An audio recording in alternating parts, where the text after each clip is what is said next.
Hello everyone, it's Sal, Stretford Post. How you doing? And welcome to another episode of Breaking Dawn. I hope you're all doing well. Hope you're all doing good. Thank you so much for joining me this morning. Please, before I start, don't forget to subscribe to the channel and smash a like on the video. Thank you so much. Having my lovely morning coffee, guys. Ready to delve into Manchester United, of course. The news about Manchester United going forward, transfer news, what's going on with our club? What are we going to do next, guys? Is there going to be another player through the door very soon? We have to, don't we? Because, look, you know what? There's been a lot of disgruntled Manchester United fans, a lot of happy Arsenal fans over this last 24 hours. I'm seeing all this business. What's all that about? What's all that about, little kitty? Peekaboo, peekaboo, all that rubbish. We don't do things like that, Man United. Surely not at the end of the day. But, yeah, look, you know what I would say, guys, is that, you know, we have to move forward. We have to keep the momentum going. Man United have signed Mbeumo. Of course, and Cunha, but we need more. We need to start moving up. We need to start moving. Now, look, guys, obviously, before I start, please don't forget to subscribe and like the channel. Guys, thank you so much, you absolute legends. But what I would say, guys, is that if Man United are going to progress in this transfer market, obviously, Man United is well known. Man United need to sell some players, of course, get some money in, and players need to leave. Wages need to be off the books and things like that.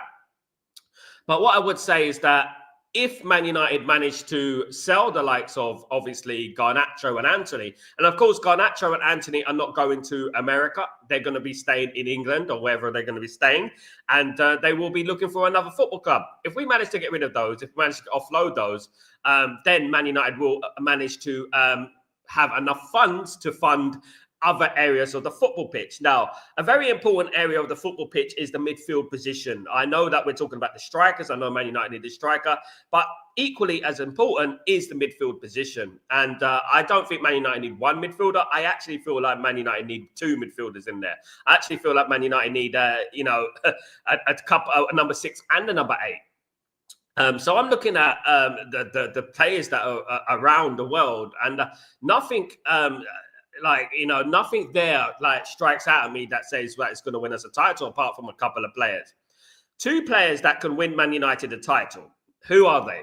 Guys, if they were in Man United's midfield right now, which are the 2 players that you feel will win Man United a title? 2 players I believe will elevate Man United significantly are Adam Wharton and Carlos Baleba. Now, these 2 players have been on Manchester United's radar for quite a while now, but you know what? The price tag is extremely high, will Man United make a move for these players? A lot of people, a lot of fan base, a lot of this community have been talking about Baleba, been talking about Adam Wharton. We should get these 2 players. And I agree. I think Man United should be getting these 2 players. Man United in this window should be doing what Liverpool are doing. I know we're not financial feasible. It's not financial. We ain't got the money and blah, blah, blah, which we have. And this is a manipulation tactic by INEOS, of course, guys. But, you know, what I would say is that Man United, if they want to progress significantly, 2 players that Man United should sign are Baleba and Wharton. These 2 players will be absolutely game changer in our midfield, including, with the inclusion of Cunha and Mbeumo, you have Wharton and Baleba behind them. They're absolutely fantastic. We have to move away from players that have failed this football club for the last few years. And I'm not saying that failed like Bruno failed. Bruno's done well for Man United, probably been Man United's best signing post Sir Alex Ferguson, along with Licha Martinez and that. But what we have to understand is that we can't keep sentimental feelings towards certain players just because, you know what, they got a few goals for Man United and a few assists. We have to look at things on a realistic point of view. Where do we want to go and what's going to make us progress and what's going to make us better? When we're looking at Arsenal, Liverpool, and Chelsea, look, we have to understand they have signed a lot of players. They signed a lot of players, right? But we have to understand it's still 11 against 11, right? And I still believe that Mbeumo and Cunha are 2 of the best signings in the Premier League. I do believe that. I honestly don't think that Gyokeres suits Arsenal. I don't, and I think Man United can move, but can be better next season. And I don't necessarily think Arsenal are going to win the league just because they signed Gyokeres. And boy, they have to win the league, don't they? Because Arteta's under enormous amounts of pressure. But if this was Alex Ferguson, if this was Alex Ferguson, it was 1990s or the early 2000s, we would be saying, you know what, Wharton, Baleba will be coming to Man United. Those are 2 players that are probably linked to Man United if we're being realistic, guys. they would probably be linked to Man United. Now, how much will Wharton and Baleba cost? About 120 million. Now, it's very unlikely Man United will sign 2 midfielders. It's pretty obviously certain. I could bet my house on Man United not signing both of those players. But one of them is a must, in my opinion. I've been thinking about it, and you know what? I've been, thinking that this team needs a midfielder. We're very weak in that area. I've been trying to say, oh well, can we play Mainu? Can we play Ugarte? Can we play Bruno? We don't know our best set 2 central midfielders. We don't, which is a concern. As I've said many times, consistency is key, and we don't know our 2 best midfielders yet, which is a problem. We can't build any kind of collaborations or chemistry in the midfield because we don't even know our 2 midfielders. Adam Wharton and Baleba, when I think about those 2 players, and I think what would elevate Man United to championship challenging team, it's those 2 players. Those 2 players would change Man United significantly, in my opinion. But it's very unrealistic that it's going to happen. The only way that Man United will bring in a midfielder is if Garnacho and Anthony leave the football club and we get a bit of money in. We could buy a striker, we buy a midfielder, we buy a goalkeeper. Obviously, we want a goalkeeper as well, which is a bit of an issue. So we need to look at things realistically, but we need to also look at things on the point of view of Manchester United. We are Manchester United at the end of the day. And if there's a player out there that can elevate Man United, that we could entice to come to Manchester United, we should be fighting tooth and nail to get that player. Now, we've lost out on many players so far this window. Obviously, we lost out on Quenda. We lost out on Gyokeres, of course, as well. We lost out on a few players. Richard Rios, we've lost out on as well. So at the end of the day, Man United need to get a move on. This is not good enough. It's too slow, and we need a lot of work doing. And I don't think Man United should be in a position to be neglecting any part of the field, any part of the pitch, whether that's midfield, striker, defence, right wing back, goalkeeper. I don't think Man United are in a position to be neglecting anything, because at the end of the day, it's going to cost us more money if we fail next season than if we buy the players now, in my opinion. I hope you're all doing well. Welcome to the stream, everyone. I hope you're all blessed. Thank you so much for joining me. Don't forget to subscribe, you legends. Big up Tybog. What's going on, you legend? What's going on, brother? I hope you're doing well. As soon as I knew there was a chance to join Manchester United, I took the opportunity. The team who I grew up in Boom was already a legend. Tyberg, cheers to that, mate. Cheers to that. This type of players we need, mate. The type of players we need, the mentality that we need at this football club. People want to wear that shirt, who understand the value of playing for Manchester United. And this is the biggest concern for me, Tyberg, is that, as the years go by, certain people, the youth growing up, are not going to remember the successful days of Manchester United. And Boomer probably just about remembers Manchester United, 2008, when you're being honest, guys. And I'm really sounding old now, but you know what I mean? 1999, I don't think Mbeumo was even born. So what I would say is that, yeah, look, as the decades go by and as the generations come and go, basically Manchester United's success period won't be remembered by many. The 15, 16, 17, 18, 19-year-olds coming through won't remember a successful Manchester United, and that is a big concern. And this is why I talk about the culture at the football club. The culture at the football club will be one of Everton and Southampton. For example, Everton and Southampton, they're known for being, mid-table relegation fodlers. That's what they're known for. Whereas Man United, when I was growing up, everyone knew what Man United were. Man United were a title challenging team. Apart from the late 80s, when I started supporting the football club, people saw Man United as a cup team. You know what I mean? At the end of the day. But as I was growing older and in the 90s and stuff like that, people started to let's say about 2008, when there was an influx of Manchester United fans, of course, because they remembered Man United in the 90s, and things like that. Now, what do these people remember about Man United? They remember Man United being, mid-table, unfortunately. And it's good to have someone like Mbeumo and Cunha, by the way, who have spoken in good terms, great terms, glossy terms in regards to Manchester United and our history. When I hear about Manchester United and the history, it strikes me straight away, because I say they know what they're talking about. They know what they're talking about, and that's what I mean. And you can tell from Cunha and Mbeumo that these two players know what it means to play for Manchester United. Manchester United are very well known around the world, of course, and there are many people around the world who still respect Manchester United for what we are, what we were, and hopefully we can get back to where we belong, and knock Liverpool off their perch again, and that's what I want at the end of the day. This is why I felt it was imperative that Man United get Mbeumo through the door, they get him in the club. And you know what? Because of his mentality, he's an absolute mentality monster. He knows about Man United. He's got the Man United DNA. And that's what I would say, the Man United DNA. Something we lacked so potently over the years is the Man United DNA. A lot of players are coming to this football club without the right intentions of this to play for this football club.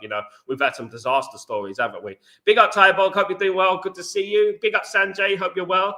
Stephen, INEOS and Glazers out. I agree with that. Big up, my friend. Hope you're doing well. Morning, guys. Gyokeres says goodbye to the trophy. I noticed I just noticed he's an Arsenal fan, probably. Chow, I don't. At the end of the day, look, you know what? He probably look at Man United and probably see Man United as Man United will win the Champions League before Arsenal. That is what it is. I will tell you that right now, guys. You can laugh at me all you want. Man United will win the Champions League again before Arsenal do. You know what I mean? Arsenal are going to win the Champions League with Lego head over there and that. Look, at the end of the day, Arsenal have to win a Premier League or Champions League title now, because at the end of the day, that all that talk, we need a striker. It's the striker the problem. Here we are. You got a striker who scored the most goals in Europe last season. Let's see what you do now. Now, I've always believed that it's the striker position is not Arsenal's biggest problem. I think up here is Arsenal's biggest problem. I think it's a mental problem. So it might improve Arsenal somewhat, bring in a player like that. I don't think it's going to take them over the line, my personal opinion. Guys, as much as I hate to say it, it looks like Liverpool are going to be very strong next season, obviously. But you know what? Football can be funny. Football can be funny. Man United might come out next season. Do you know what I mean? You never know. If we sign a couple of players, of course. Darren, big up Sal. Hope Gyokeres flops at Arsenal. Yeah. Big up. I hope so as well, Darren. We will be on here and we will be ready for it. And starting on the first game of the season, Darren. The first game of the season against Arsenal, beat Arsenal. Gyokeres, Acuna and Mbeumo scoring a brace. Fantastic. Smash up Arsenal. That's what we need to do. That's what we need to concentrate on. Beating Arsenal in that first game of the season. Wouldn't that be sweet? We have to also make sure that we make the game as intimidating as possible for Gyokeres. We need to make sure we get that foot stuck in against him and make sure, he doesn't get a sniff against us. You know what I mean? At the end of the day. And I think we will. I actually think we're going to beat Arsenal, and that's going to be hilarious. You know what I mean? At the end of the day.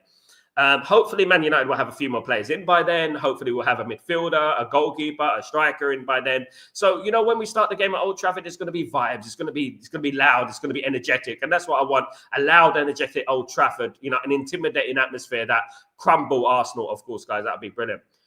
Big up, Behave. What's going on, my friend? Hope you're doing well. We miss Richard Rios. Do you think Baleba will be good enough to add to our midfield? I think Baleba will be absolutely fantastic to add to our midfield. Behave, my friend. To be honest with you, I think two players that Man United should be fighting tooth and nail for is Wharton and Baleba. Those two players, I feel, can revolutionise Man United's midfield. I do believe that. I think those two players Man United need.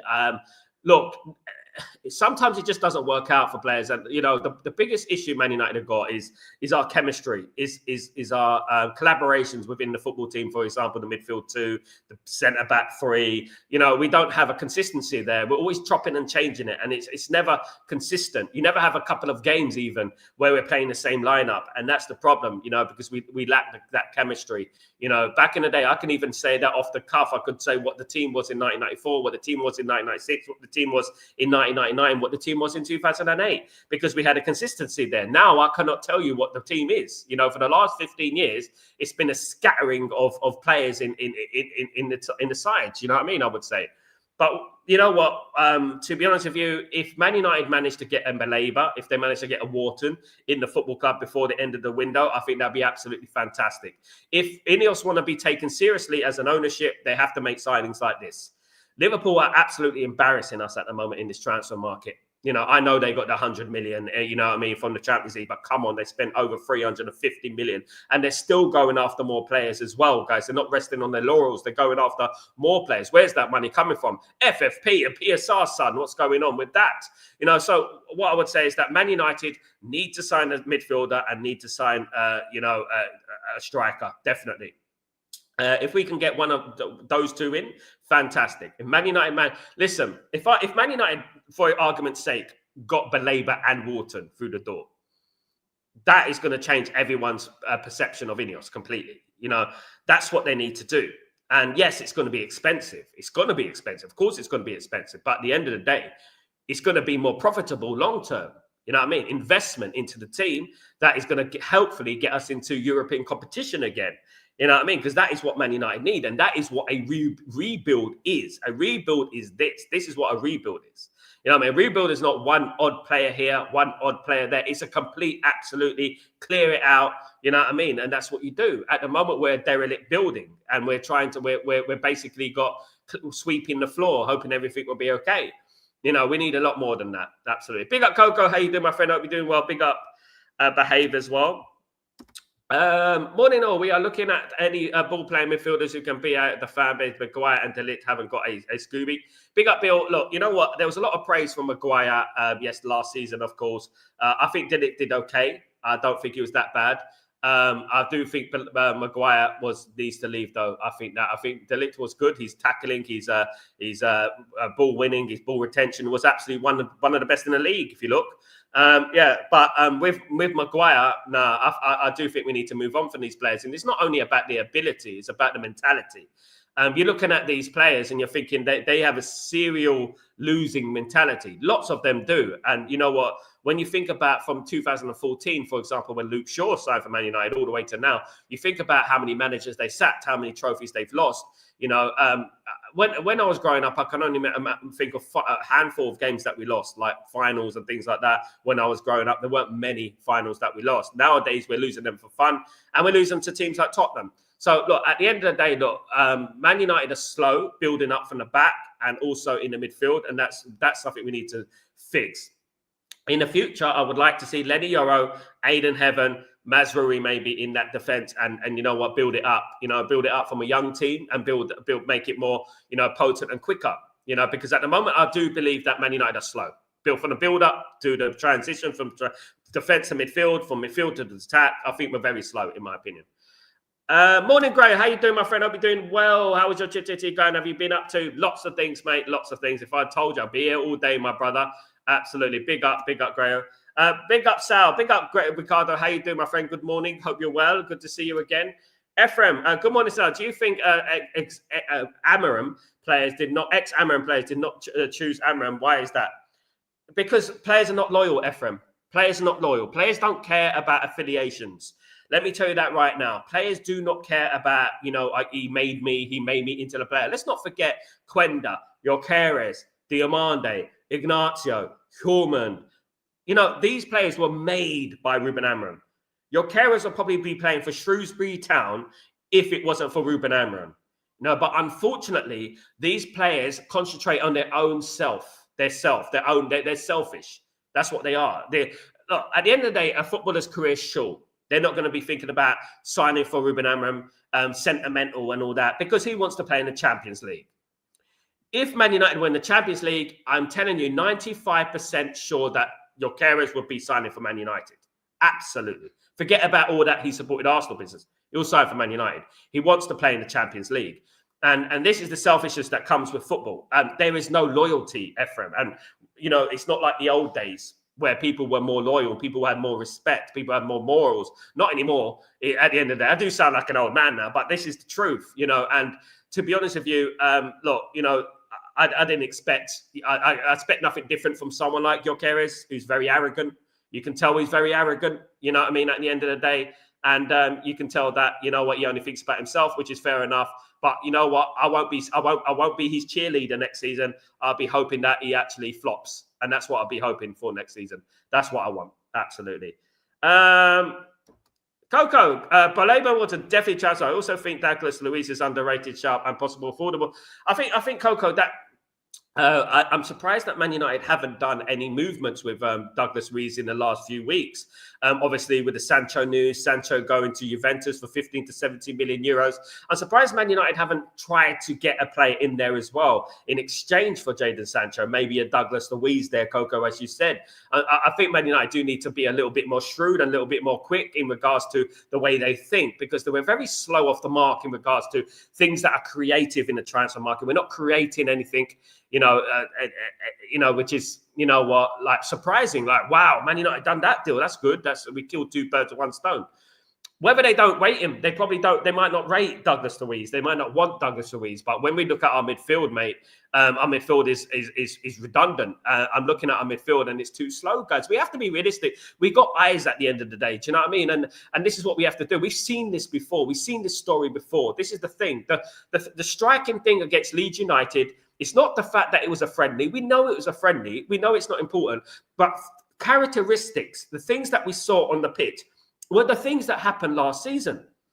So it's going to be a repeat next season. It's going to be the same. You know what I mean? At the end of the day, and this is what I'm concerned about. So look, having Bumo, having Cunha is great, but we need two players there at the back, behind them, who can, be competent and be positionally disciplined and play the position well. Look, I think Mainoo's a fantastic player. I do. I'm not going to absolutely write Mainoo off. I'm not going to neglect Mainoo for what he is, what he achieved in his first season, played for England, getting to the Euros final. I'm not going to completely neglect him. I'm not going to neglect Ugarte, who didn't have a pre-season last season. But the problem is that we're going to play a number 10 in the number 8 role. That's what we're going to do. And then we're going to play Ugarte, Casemiro, or Mainoo. That's what we're going to do next season. And I just don't think that is right. I don't think that is right. I think Bruno should play his fair share of football, but I don't think... Look, I would rather see Bruno up there than down there. Do you know what I mean? I'd rather see him up on the pitch and staying on the pitch. Now, against Leeds United in that friendly, he was a number 10, but he kept drifting into that midfield and, again, positionally ill-disciplined. And it's not getting called out. And I think that we need to look at this, because it is creating havoc in our football team. We're not able to create collaborations. We're not able to create chemistry because players keep going out of position. Big up, Coco. Good morning, Timo. How you doing, my friend? Hope you're doing well. Hope you're having a blessed day, my friend, this Wednesday morning, of course, guys. Thank you so much for joining me. You legend. Thank you so much. Let me just switch this on. Tybo. Outgoings in this window are important as ingoes. Absolutely. We have to get rid of the wrong mentality at United for the new players start behaving the same. Now, look, obviously, Marcus Rashford just left the football club, which is absolutely fantastic. Hasn't left. There is obviously a stipulation in that. There is like a kind of option to buy. And if they don't take up that option to buy it, Barcelona have to pay Man United a small fee. So you know what? It could be another Jadon Sancho 2.0, where at the end of the season they're sending him back to Man United, and Man United have got the same problem again. But it is, as you said, Tybo, very important that Man United get rid of these days. Don't want to play for the football club. Look, I'm a big fan of Garnacho. I always have been. I always liked Garnacho. I think he's a good kid at the end of the day, and I actually feel like he likes the football club. He loves the football club. But at the end of the day, look, you know what? For whatever reason now, like obviously all the toxicity and stuff like that with the fan base and stuff, he's going to leave the football club, and let him leave, and that's what we have to do. And we need the right players who want to play for the football club. You know what I mean? At the end of the day, even if it's not a fashionable choice, we have to do what's best for the football club, because at the moment we're very attached to certain players. And there's a very big player FC thing going on at Man United. And there has been for years. I think Man United do need to stop this. They do need to stop this player FC mentality. And, we need to get rid of the players that need to leave and get in players like, obviously, who have the right mentality, and get rid of the players who are causing havoc. It's not just about ability. It's about the influence that they're going to have on the squad, the toxicity, the morale, everything like that on top of that they can affect. If they come into that football club, and you may think they may manipulate, they may pretend in training and things like that. But we've seen the videos of Marcus Rashford. We've seen all those videos of him jogging around the pitch, walking around the pitch, pulling out of headers and things like that. We don't think we haven't seen that. We've seen loads of clips like that. And that's no coincidence there. People could defend it until they're blue in the face. That is the wrong mentality. That's the culture problem at this football club. And that has been the problem for many, many years now, that we've got players like that who wouldn't break a leg for Manchester United, who wouldn't stick their foot in. Imagine Roy Keane was on that pitch and he saw Marcus Rashford jogging around the pitch like that. Imagine what would happen there. Do you know what I mean? At the end of the day. And this is, look, I don't want to pick on one player, but this has been the cultural problem at Manchester United. This has been the problem at Man United for many, many years. And look, he's going to go to Barcelona. He'll probably shine at Barcelona. He's going to score a couple of goals at Barcelona because they give you all the space in the world to jog around and do what you want to do at the end of the day. But you know what? Getting rid of these players is very important. And obviously, what I also feel is that a lot of these players are just not good enough, Tyborg. I'll be honest with you. I just don't think they're good enough. I looked at them and, something hit home against Leeds United that I said, look, you know what? These guys, after they came 15th in the league, not only came 15th in the league, lost to Tottenham Hotspur in the Europa League final, the most embarrassing defeat as a Manchester United fan for me in my entire life. And then, you know what? Going into that Leeds game, I thought I'd see some fire. I thought I'd see some anger. I thought I'd see we've been building up this anger all summer and we're going to let it loose. I saw a whimpering performance. I saw a weak performance. And I don't care if it's a friendly. Those players, right? Let me tell you something about those players. Those players right there should have been worked up all summer, thinking, "Oh, I'm going to come back and I'm going to hit the ground running in preseason, and Leeds are going to feel the wrath of my anger." I saw nothing from them. I saw absolutely nothing from them. I saw no desire, no anger, no aggression, nothing there. Absolutely nothing. And this is what disappointed me the most. And it hit home that I said, these players, right? These players are just simply not the players to take us forward. Big up Tyborg, my friend. Those two players would cost United a stadium. They are Whartons and Belabours at cheaper prices. It won't cost Man United, so it costs about 120 million probably. But Man United won't sign both AI. But they need one, though. They need one. I honestly don't think there's many Whartons and Belabours in the world. There probably is, especially Whartons. I think Wharton's an absolute generational talent. I think there are a few, but obviously you're going to have to do your scouting for that. And as we know, we're not very good at scouting, as we know that very, very, very clearly. But Wharton and Belabour are game changers. They are game changers. And I think that, it won't cost Man United a stadium. It will cost Man United less than what Liverpool are paying for players at the end of the day. And that's what Man United should be doing, Johnny. Man United should be going after these players. Premier League proven, by the way, players. Do you know what I mean? And they've done very well. But I don't think, obviously, Man United are not going to sign Wharton and Belabour. They're going to sign one or the other. If we do sign one of them, it'd be one. It won't be two, because obviously we got Bruno in there and we don't want to stifle Bruno, of course, guys. But if it was a Belabour, if it was a Wharton, I'd be absolutely delighted with that. Ephraim, Sal, why can't we go for Douglas Luiz? Look, Douglas Luiz, let me tell you something, guys, is a risk. I'm going to say that. He's a risk, mate. And there's something about Douglas Luiz that Man United are not keen on at the moment. Man United could quite possibly do a swap deal with Sancho, with that. And my biggest problem is that, Man United are thinking more on the lines of preserving players rather than, bringing players in to replace those players they're trying to preserve. So I think that Man United want to keep like Bruno in the number 8 and bringing in the Douglas Luiz will affect that, wouldn't it? It would kind of disrupt that, I think we can get better than Douglas Luiz, but if we can do a deal with Sancho and Douglas Luiz and pay nothing, I think that would kill two birds with one stone. But you know what? Man United are not doing it for some weird reason. Man United are not buying, Douglas Luiz. They're not interested in Douglas Luiz, i.e., they're not even interested in Vlahovic, where Man United could quite possibly do a deal with, Anthony and Garnacho or something around that line, and Sancho for Vlahovic and Douglas Luiz with a bit of money. Things like that, which Man United could possibly do.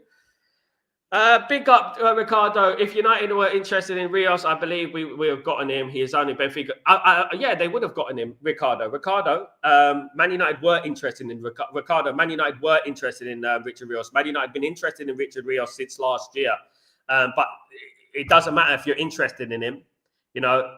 If you don't make a move, you snooze, you lose. You lose the player. If you don't make a move, you lose. But Man United were interested, whoever Cum Venda is. But Man United were interested in Richard Rios, but Man United are not concentrating on the midfield at the moment. We're going to get to the midfield after we've done the striker position, the goalkeeper position, and then we're going to move to the midfield. But unfortunately, some of these players, they don't want to wait. They want to go to other football clubs. They want to go to Benfica and clubs like that, feeder clubs like that. Do you know what I mean? At the end of the day. So that's up to him. But in a couple of years' time, Richard Rios will be 60, 70 million pound players.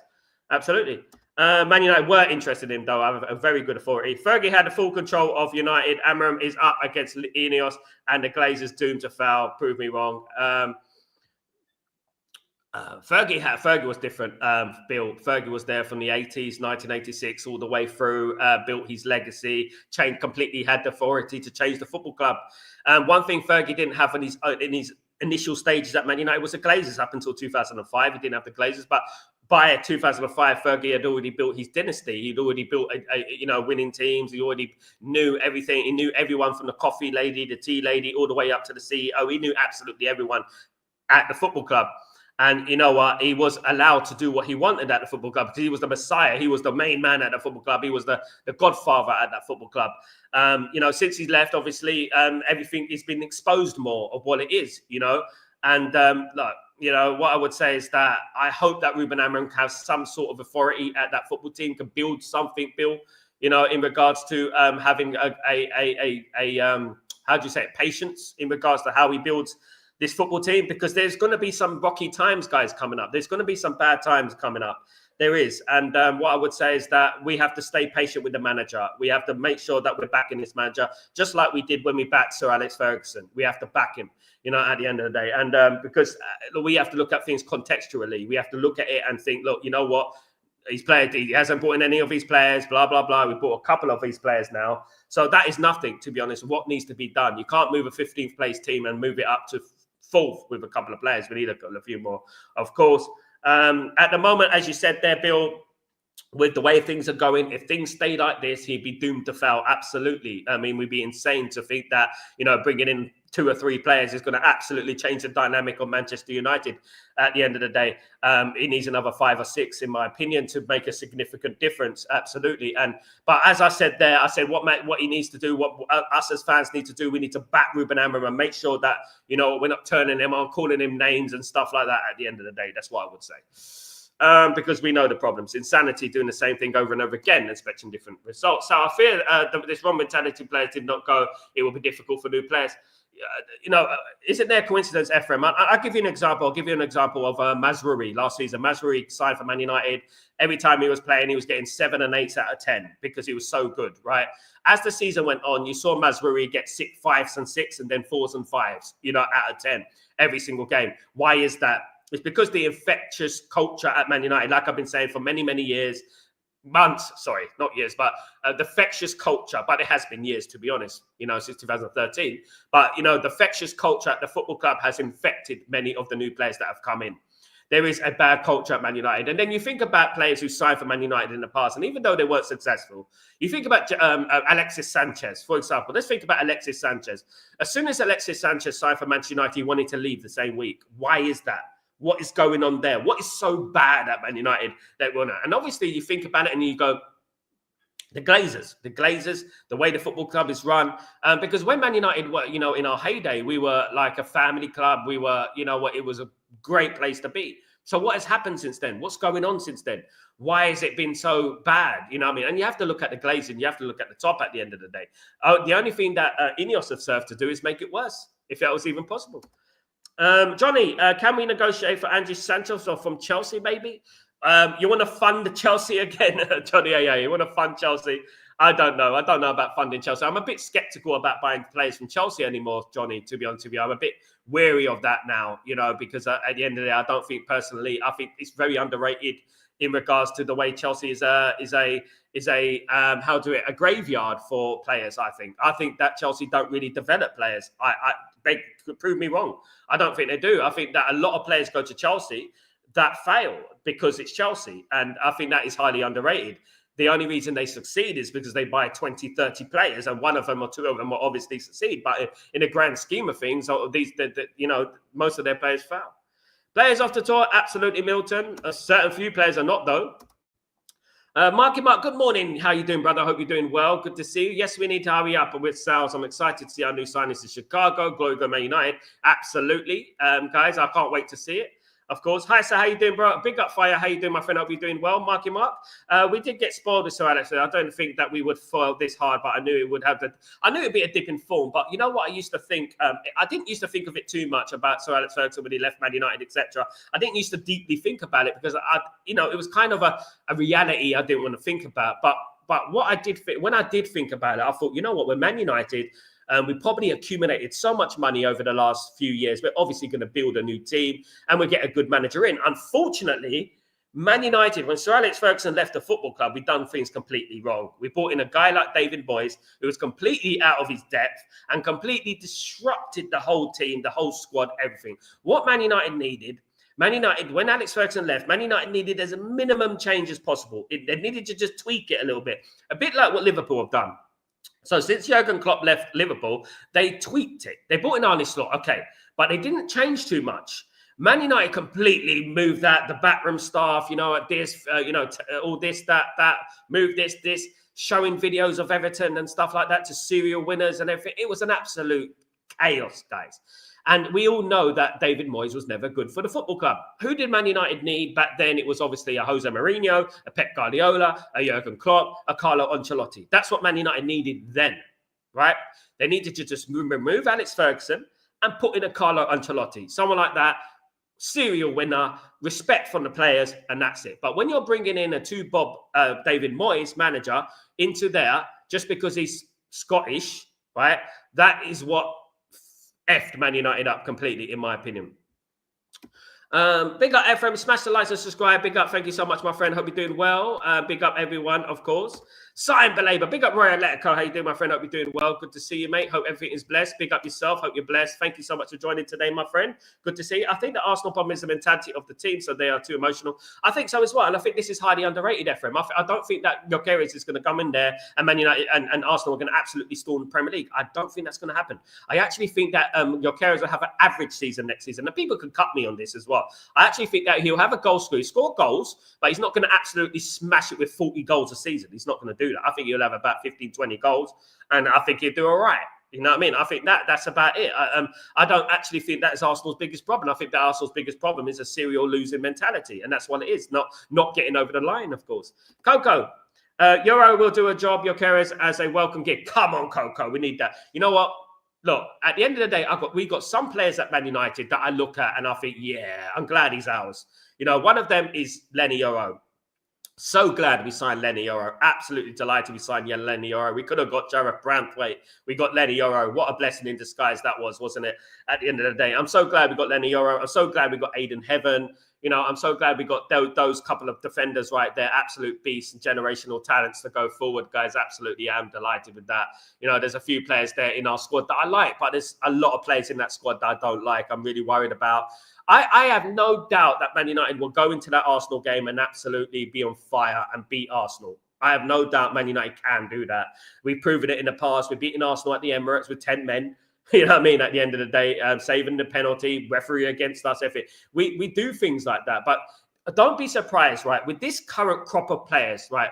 I hope that Mbeumo and Cunha change the mentality of this squad, because this crop of players are the type of players that can beat Arsenal, right? And then go and lose to Fulham the next game. You know what I mean? And that is that is the mentality and culture at the football club. Now, I hope that Cunha and Mbeumo form a relationship in that attacking sort of sense. And you know what? We've revolutionized Manchester United. I hope they do that. I really do. Big up, Coco. Peter, good morning. Belabor is the answer. I think he's one of the answers, Peter. Definitely. I think he's a fantastic player, an absolute monster. Absolutely. Marky Mark, doing good. Will be better when we get a striker, goalkeeper, and a midfielder, but can't complain. I mean, I agree that Marky Mark, my friend. I mean, at the end of the day, look, we'd be absolutely mad if we think that, without signing a midfielder, a goalkeeper, and a striker, we're going to move like significantly forward. I think Man United are a better team now with Mbeumo and Cunha, but there is an infection around the team, which was pretty evident against Leeds United again on that friendly. I'm looking forward to seeing the other friendlies. Unfortunately, it is very late at night, 2, 3 in the morning, the kickoffs, which is absolutely ridiculous. But I'm looking forward to seeing, these players prove me wrong. I'm looking forward to seeing Mbeumo and Cunha. I want them to lead the way in this friendlies. I really do. And you know what? I did say many, many times that it does take a spark to change the fortunes, of course. Let's hope so. Also signed a very own De Bruyne, Conor Gallagher. Trust me, he would do the rest. Also signed a very own De Bruyne and Conor Gallagher. That's an interesting one, Roy Atletico. I mean, I've heard Conor Gallagher a year ago or so, Man United signing Conor Gallagher. It's done all right at Atletico Madrid, to be fair. He has done all right. But you know what? I'm not too sure about him. I just don't think he has too many strings to his bow. He's a decent player. I'll give you that. But not one that's going to elevate Manchester United to the levels that they want to go, in my opinion, though. Jarvis, what guarantees were there with Gyokeres will work in the Premier League? No guarantees at all. One thing that's a guarantee, Jarvis, is that Gyokeres has flopped at Coventry, flopped at Swansea, flopped at Brighton. That's all we know, right? Gyokeres was made by Ruben Amorim. Gyokeres should be on his knees thanking Ruben Amorim for what Ruben Amorim has done for him. Arsenal should be thanking Ruben Amorim because there'd be no Gyokeres. There'd be no this if it wasn't for Ruben Amorim. Do you know what I mean? At the end of the day. And unfortunately, there's no loyalty in football. But you know what it is? I just don't think it's going to be as rosy as he actually thinks it's going to be. I don't. I think the move for Gyokeres was Man United. I think if he went to Man United, he would have worked under Ruben Amorim. He would have known the system, and it would have been great. Now he's working with Lego Head, who doesn't have a clue, to be honest with you. I don't think he's going to be as good as people think. He's not going to be a Ruud van Nistelrooy revolutionary signing. Trust me on that one. He's not. And I think that the way Arsenal play it, I just don't think that, it's going to benefit his game, to be honest. Absolutely not. Bello, good morning. How you doing? Hope you're doing well. How soon we sign Baleba? Man United haven't even made a bid for Baleba yet, Bello, but Man United have inquired about Baleba, and Man United have also inquired about Adam Wharton, of course. But making a bid, making a move for them at the moment is a no. We haven't done that. We've got the striker to be thinking of at the moment and the goalkeeper. Unfortunately, it does look like Man United are going to be concentrating on the midfield position last, which I don't think is right. I think Man United should be concentrating on the midfield as well. I think it'd be great if we concentrated on two positions at once. Wouldn't that make a change? Big up, Gigi. Hope you're well. Of course, absolutely. Big up, Darren. Big up, everyone. If Amorim do not fix that midfield, unfortunately, he will be sacked. Look, at the end of the day, I don't think that necessarily he's going to be sacked. I think he's going to surprise a lot of people next season. I think we will move up that league and he won't be sacked. If he is sacked, then it's a disgrace. I think Man United should empty that stadium and be at, we should do that anyway, but Man United should empty that stadium and go on an absolute rampage because at the end of the day, they're sacking a manager without backing him. It's absolutely insanity. And what makes you think they're going to back the next manager? Do you know what I mean? Who walks in through the door? You might as well get Sam Allardyce or Gareth Southgate and just call it quits. At the end of the day, because look, if you're going to bring in a manager with a distinctive style of play, like him, you've got to back him. At the end of the day, absolutely. Good morning, Sal. Absolute legend when it comes to streaming, top-notch news. Thank you so much, Bella. I hope you're doing well. Thank you. Nice comment, Babe Chichi. Surprising for you, but hope you're doing well. Good to see you, mate. Hope you're doing well. I'm big up Acid, the legend. What's going on, Acid? Hope you're doing well. Good to see one of the Stretford posters, the Chatterboxers, originators, of course. Sign a striker soon, please. No more time. I agree, Chichi. Now it's starting to get a little bit precarious. It has sort of gone on gridlocked in regards to Man United signing Bumo. Now we stand still again. What are we doing? Breathing? Resting? What are we doing at the moment? We should have been the Bumo, next, who's coming next, and then the next and the next. That's what Man United should be doing at the moment. We're in no position to be sitting down, resting on our laurels. Man United need to work it. Man United need to be quick, guys. Man United need to start working on the striker, then work on the midfielder, work on the goalkeeper. I want to go into next season thinking, well, do you know what? They did it right. They did it right, They signed a few players. At the moment, I'm looking at it well, and I think about it. I'm like, well, we spent 50 days on signing Bumo. What's next? Do you know what I mean? At the end of the day, and that's not good enough for me. Ephraim, so why Gabriel go to Liverpool when he was at United? Because he didn't really love United, Ephraim, as much as people like Gabriel Heinze. Gabriel Heinze was a Liverpool fan as a kid, by the way, Ephraim. Bill, if Amorim keeps playing short on the left after the injuries, does that prove the defence is still a big problem? You're out aside. No. I just don't think that Aiden Heaven is fit enough at the moment, and Licha Martinez is going to be back in September. That's all I could read on that, in my opinion. I think that Aiden Heaven should be in that centre back position now. I believe that, and I think that Lenny Yoro should also be in that centre back position as well. I think Man United need to start looking at the youth like that. Aiden Heaven's a generational for me, so is Lenny Yoro. I don't think there's any problem with them whatsoever. I do believe that there is the question marks are still out in regards to Maguire, of course. Maguire's good to throw on in the last minute up front and stuff like that. You know what I mean? But obviously, looking past the vibes, is he good enough to take Man United forward? But, looking at our defence, I don't think our defence is the biggest problem at the moment, even though we are very slow in the build-up. Thank you so much, Grayo, you legend. Thank you very much. Please don't forget to subscribe and smash a like. We're well on our way to 12,000 subscribers, guys. Well on our way. So let's get there quickly, guys. Absolutely. Thank you so much. Can we get there by the end of the week? Can we get to 12,000 subscribers at the end of the week, guys? Thank you so much. I hope everyone is well. Big up, Mark. How you doing, my friend? Good to see you again. Of course, player loyalty is finished. Gone are the days of Drogba, Mourinho type relationship. Gone are the days of Ryan Giggs and Paul Scholes. Let me tell you something about Paul Scholes. When Paul Scholes was in his heyday, scoring goals, assisting, one of the best, probably the best midfielder in the world, you know what? There were teams that came to Man United with a blank check, and said, how much do you want for Paul Scholes? How much do you want for Paul Scholes? And Man United rejected it. The loyalty, he didn't want to go. He goes, why would I want to leave? I'm winning trophies. I'm playing for the club I love, blah, blah, blah. Why would I want to leave? And that is where the loyalty came. Then nowadays it's like, oh, what's good in what's in it for me? Oh yeah, Champions League football. Yeah, let's leave them. Despite him making my career and making me into the football I am, probably the reason he's married to his wife and has kids and stuff like that is Ruben Amorim. You know what I mean? At the end of the day, and just neglect it. That is football these days. That's people these days. Marky Buck, so I need Man United to draw at Arsenal. My sister and her husband are fan. I think Arsenal are the most unbearable fan base, Marky Mark, in football. They have never changed since I was a kid. They've never changed. They're the most unbearable, delusional, arrogant, misinformed fan base in world football. And I would argue that with everyone. I dislike Liverpool because Liverpool are our main rivals. They are historically our rivals, right? And Manchester City are. I don't like them, and I dislike Liverpool with a passion. But Liverpool at least could back it up with success, right? Over the decades, they've been successful. They won Champions Leagues, they won Premier League titles. At least they could back it up with success. With Arsenal, they've got the air of Real Madrid or Barca, or what is it? How do I say it? PSG at this point. But the actual ability of bloody, Everton, the success of Everton. You know what I mean? I would say slightly better than Everton, and that is what it is. And they're so unbearable as a fan base. It's unbelievable. I really do hope that they flop. I do, because at the moment, they're rubbing it in our faces with this Gyokeres malarkey. Gyokeres going to Arsenal, guys, it's a bit like Dennis Bergkamp going to Arsenal, isn't it? You know what I mean? It's like, oh, well done. You've gone to a little club with a little matchbox stadium and stuff like that. And that's how I felt back then. But you know what? I'm not going to wish harm on anyone.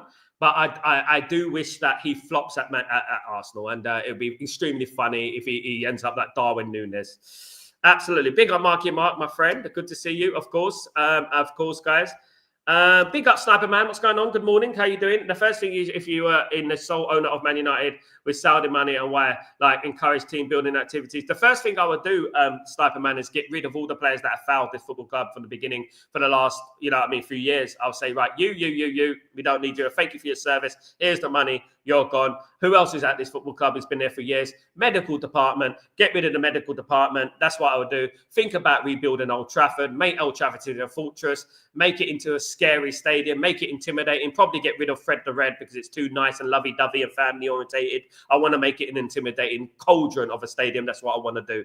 And that's what I would do at Man United. I'll make Man United the most feared football club in the world again. And that's what honestly what I would do. Getting rid of all those players and bringing in the players that, what will completely change. As I said, Baleba and Wharton, for example, bringing in two midfielders, revolutionised Man United completely. Obviously with Mbeumo and Cunha, and bringing in a striker in there. Maybe for me, it'd be a Mateta or someone like that up front, and completely just tear it down. Completely tear it down. It would be absolutely pandemonium, but I would tear it down. I would make sure that because I'm a Man United fan.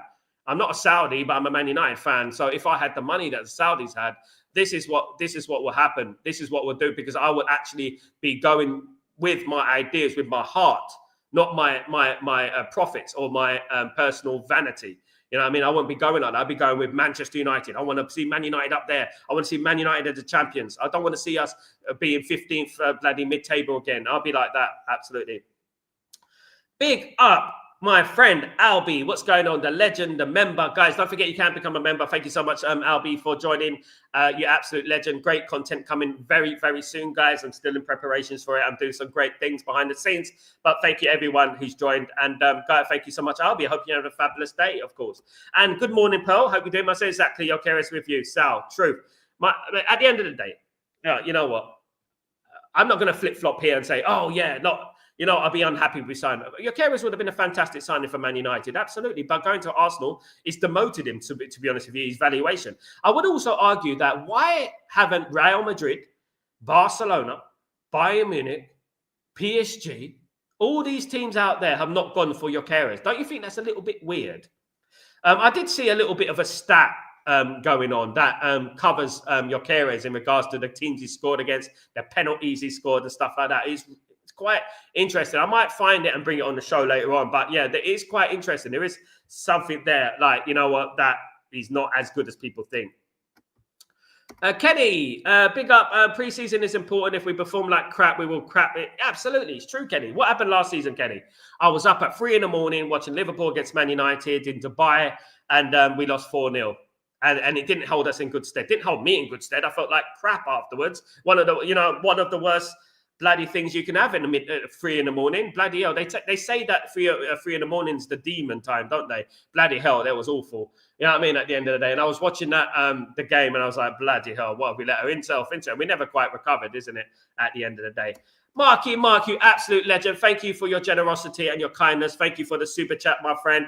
A big up, Sam, everyone in the community. Big up. Thank you so much. Really appreciate your super chat, my friend. You're an absolute superstar. Thank you so much for supporting the channel, mate. Really appreciate that. Absolutely. Appreciate every little thing. You guys really do. Asif, we need 8. We pay for the pace and vision. We need mostly spending in the midfield, and money was wasted. Is visible to all of us. I blame Ed Woodward and Moyes, who wrote down the. But I agree with that, Asif, and you make a very good point there, brother. I agree with that. I agree that the appointment of David Moyes initially at the beginning crumbled everything. Like, basically what we did, Asif, we just completely took it off from the foundations. So we had this big foundation of success holding up, and what David Moyes done, he just cut it off and it all came tumbling down like that. That's what happened. It was such a bad decision to get David Moyes. I remember it like it was yesterday when we appointed David Moyes. I remember it because I know that we beat Swansea City in the first game. Wasn't it 4-0 or something like that? And I thought, all right, we might. But obviously there was vibes there still because the same team was there. But then you started to see characteristics of the team losing 4-1 to Man City and like that. And you started to say, no, this team, no, this is not good. And I went to a lot of games under David Moyes.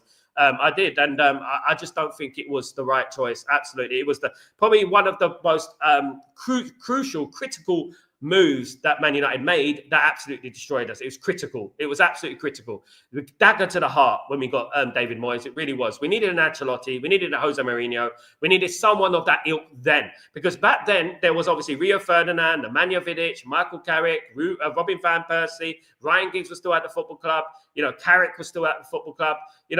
They needed someone of the ilk of Ancelotti, of the ilk of Jose Mourinho, just to maintain it. So it would have been like a smooth transition, because you would have looked at Ancelotti and you would have looked at Jurgen or Jose Mourinho at the time, Klopp, Pep, and you thought, yeah, winners. We brought in a man that is a Preston North End manager style, and you know what? It didn't work. It did tumble all down. It did tumble down. And you know what? Alex Ferguson has a big part to play in that. And a big conversation before I came over here to Italy. I bumped into a Man United fan in Abu Dhabi in the airport. Steve, his name was. And he's been on the WhatsApp group and stuff. It was weird. We bumped into each other.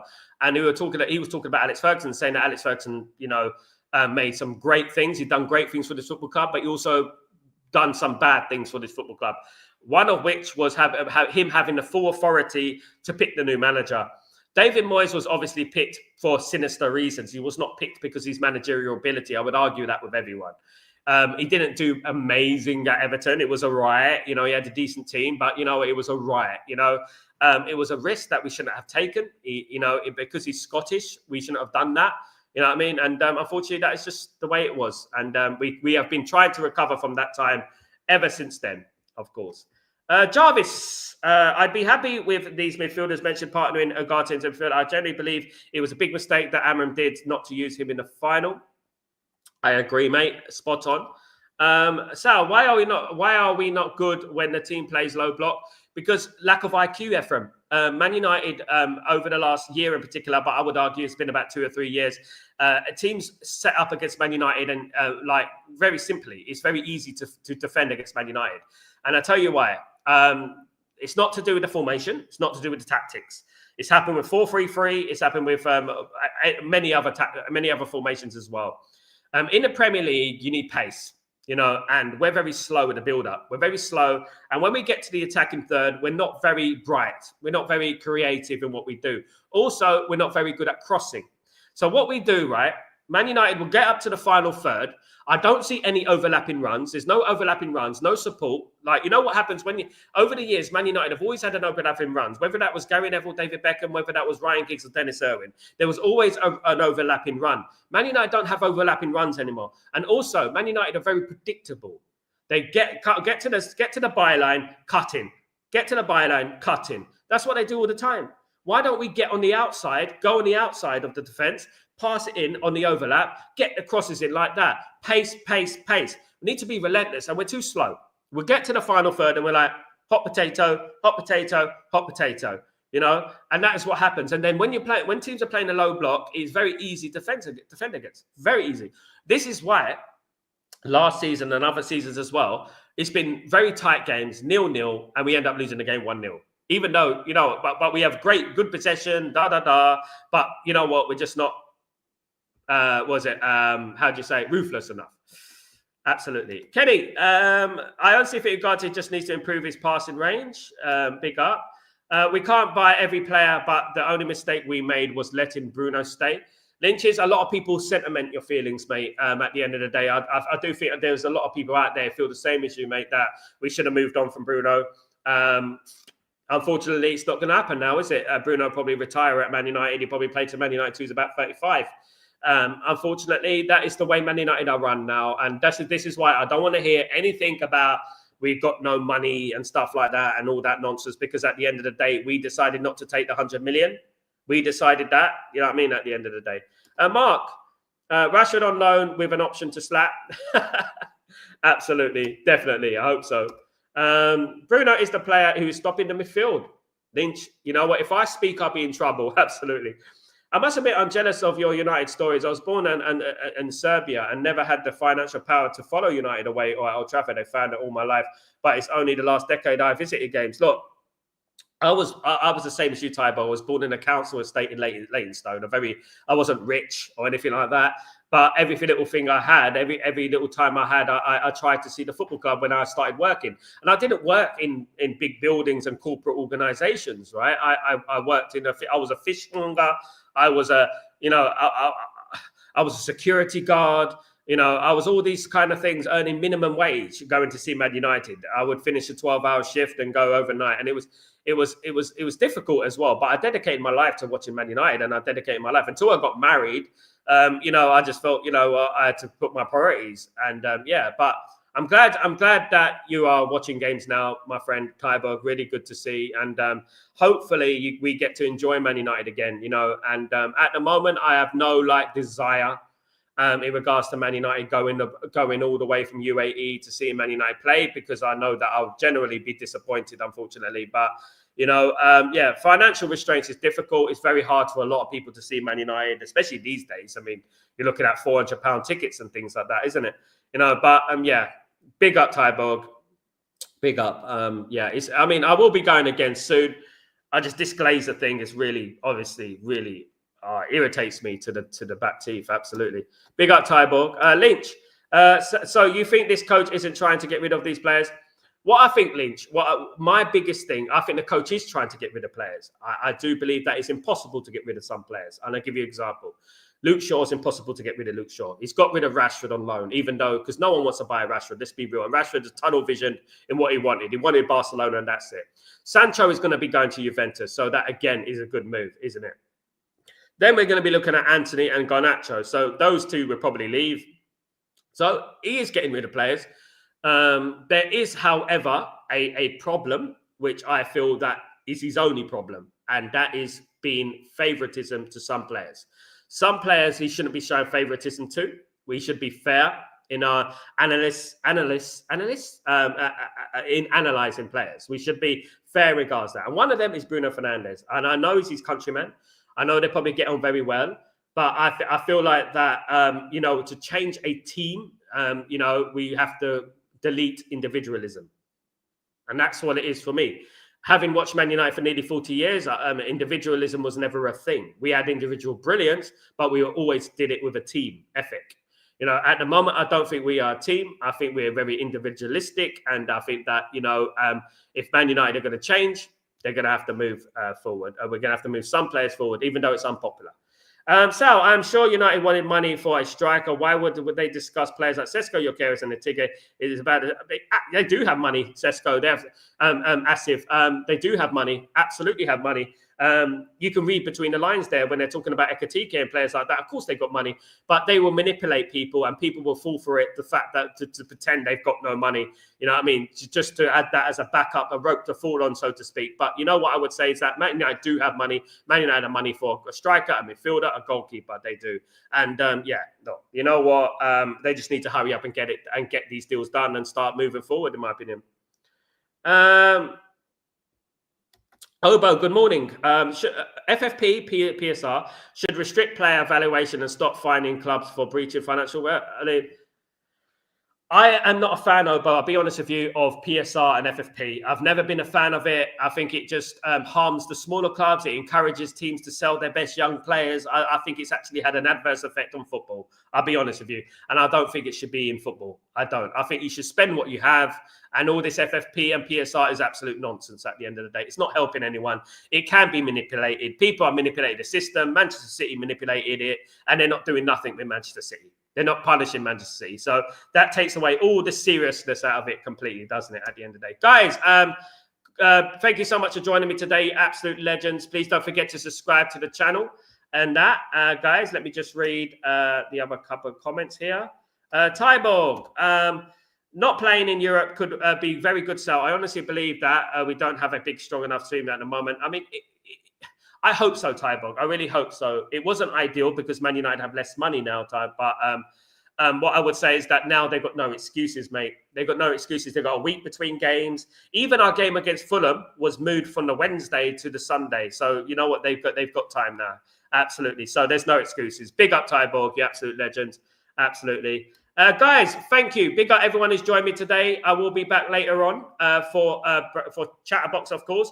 Please don't forget to subscribe to the channel and smash a like on the video if you could be as kind. And also, guys, Coco, thank you so much for the super chat. You absolute diamond. Thank you, mate. Really appreciate your generosity and kindness. We have a great community here. We're growing day by day. And I really appreciate you, Coco. Your ball knowledge is spot on, of course. And I love seeing you here every single day. Thank you so much. And we're going to grow together. Thank you so much, Coco. You're absolute legend. Thank you for the super chat, my friend. Thank you very much. Absolutely. Guys, thank you. You absolute diamonds. You absolute great people. Big up everyone. Sorry I couldn't read out everyone's comments, of course. There's hundreds of them. But I will get there. I will get there, guys.